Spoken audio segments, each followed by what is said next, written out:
In this video, we're going to look at situational or contingency leadership theory. The terms can be used interchangeably, and for the model we're going to look at, it is classified as a situational theory, but situational or contingency tend to mean the same thing. And the idea here is that the best leaders will adapt their style depending on the circumstances, depending on the situation. Now, that can be,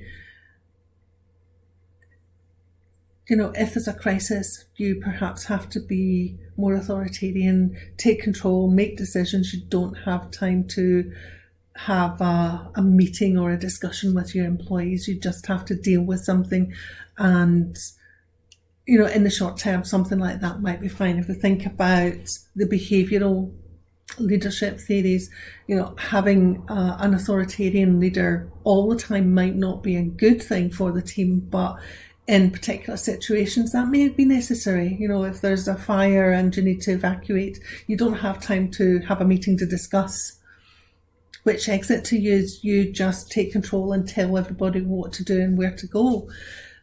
So in that situation, that would be an appropriate leadership style. But in a different situation, different behaviours may be appropriate. And we talk a lot about transformational leadership, where someone is really dynamic, really motivational, they can inspire people. Something like that is really, really good when you are going through a massive change program in an organisation. You might want to bring in a transformational leader that can drive the changes.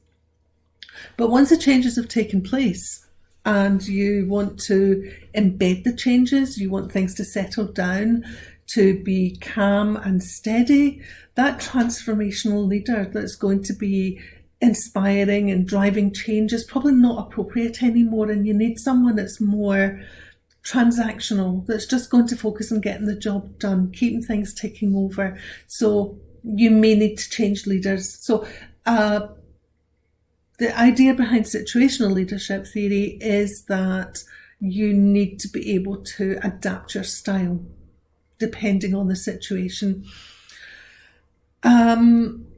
The model we're going to look at here, Hersey and Blanchard, is looking at the relationship between the leader and the people they're leading. And basically what it's saying is how you lead or manage individual people will depend on that employee, that person. So we're looking at how able the people are to do the task that you're asking them to do, and how willing they are. So are they willing and are they able? And the style you adopt will depend on the readiness of the employee. So if you've got a new employee who is really motivated, really willing to do the work, because they've just started a new job and they're all excited and keen, but they have got no idea what to do. They don't have the ability. They've not had their induction training yet. They haven't learned how things are in the organisation. You perhaps need to take on a directing or a coaching approach, because you have to tell the person what to do. So we have 4 different types of behaviours that are different leadership styles that have to be adopted by the managers depending on the situation. So we have delegating, supporting, coaching and directing. But we also have 4 categories of employees. Those that are willing and able, in which case if they're willing to do the job and they're able to do the job, you can just delegate to them. We know that they're happy to do the job. They can just get on with it. They know what they're doing, and you can delegate to them and they'll just quite happily work away. If you have someone who is able but not willing, perhaps someone that doesn't want to do a particular job. You perhaps need to adopt a supporting or a coaching approach depending on what's required to actually get the employee to do the work. If it's someone that, as I said before, is willing but not able, then perhaps a coaching approach is necessary because they know what to do. They don't know what they're doing. So they'll need the coaching, they'll need the guidance, but they've got the motivation. If they are not able and not willing, then that's obviously got to be directive. So you've got to be directing in terms of telling them what to do. Okay, so sometimes you'll see the S1 to S4 in a table, and that tells us the employees, their ability and their willingness. But sometimes you'll see a diagram that talks about D1 to D4, and that's a leadership style. So this can get quite complicated when you look into it and you start reading some of the more academic literature. It does go into a lot more detail, but the general idea is that you adopt your leadership style depending on the employee that you're managing, the employee you're dealing with.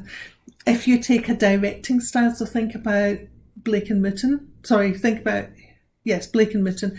You think about Blake and Mouton, think about an autocratic leader who is going to tell employees what to do all the time. That's directing. If you've got a leader who is directing all the time, then if you have an employee who is able and willing, you may lose that willingness to do the job because they'll resent being told what to do. They may rebel against it. They may kick back against it because it's not the best way to manage someone who is able to do the job. So you would adapt your style. So you're not going to treat all employees the same way. You'll adapt the style depending on the individual needs of the employees. And this little diagram demonstrates that as well. So we're looking at, if you think about working through the different styles, your apprentice, it's brand new, needs to be guided, needs to be told what to do.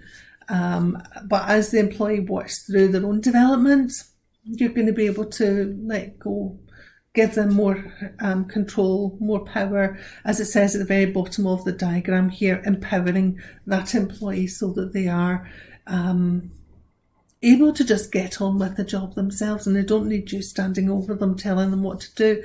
It also means that you can trust them to do the work, and it frees you up to either do other work or it frees up you or the leader to work with those that need the additional support.